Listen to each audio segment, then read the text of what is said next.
भारत के पास सामर्थ्य की कमी नहीं है।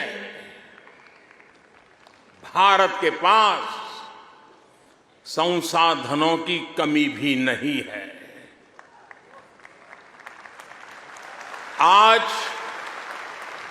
दुनिया की सबसे बड़ी और सबसे युवा टैलेंट फैक्ट्री जिस देश में है वो है